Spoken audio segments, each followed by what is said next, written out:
Deep in the Whispering Woods lived a girl who was different from all the other children in town, for Elara could hear the language of the trees. She understood when they were sad or when they were glad, and she knew their ancient, deep wisdom that came with standing strong and tall for hundreds of years.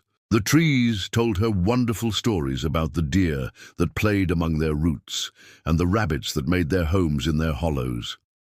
They spoke of the changing seasons and how the forest grew and healed itself. And she learned the names of every tree and every flower and every creature that lived in the Whispering Woods. She would sit for hours beneath the great oak, its branches forming a sheltering canopy above her head, and listen to the stories it had to tell. It was the oldest tree in the forest, and it had seen so much in its lifetime.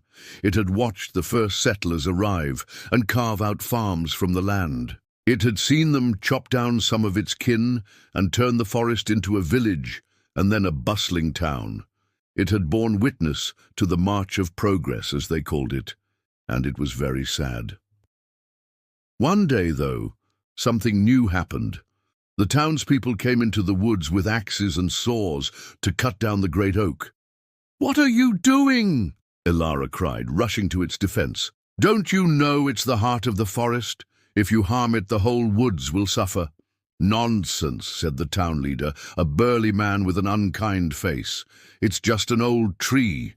We're going to turn it into lumber and build houses with it." He raised his axe high above his head. "Get out of here, child, before you get hurt." But Elara stood firm. She placed her hands on the great oak's rough bark and closed her eyes. She felt its fear and sadness, but also its fierce determination to protect the forest and all who lived there. In that moment, she knew what she had to do. She took a deep breath and shouted as loud as she could, "Stop! If you cut down this tree, you will be cutting away the very life force of the woods. There are other trees you can use. Please don't destroy our forest." The townspeople stared at her, surprised by her sudden outburst. The girl who had always kept to herself, who had always been different, was now speaking up, defending the forest and the trees. Elara opened her eyes and looked at them one by one. "Please," she whispered, and the great oak rustled its leaves in agreement.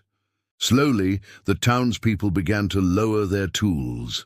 The girl was right. There were other trees they could use. No need to destroy the great oak.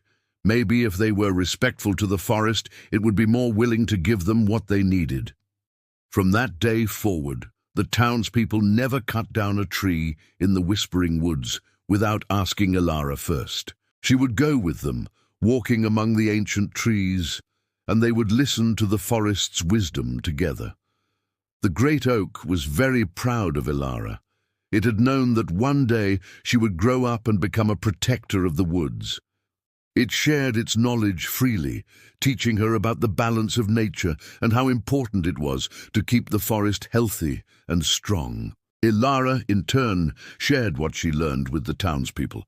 She taught them which trees had medicinal qualities and which could be used for building. She showed them how to live in harmony with the forest instead of trying to conquer it. As the years passed, the Whispering Woods remained just that, a place where trees whispered secrets to those who would listen. And Elara continued to hear their thoughts, sad and joyful and wise, until one day she too became an old woman and the forest's wisdom echoed within her heart.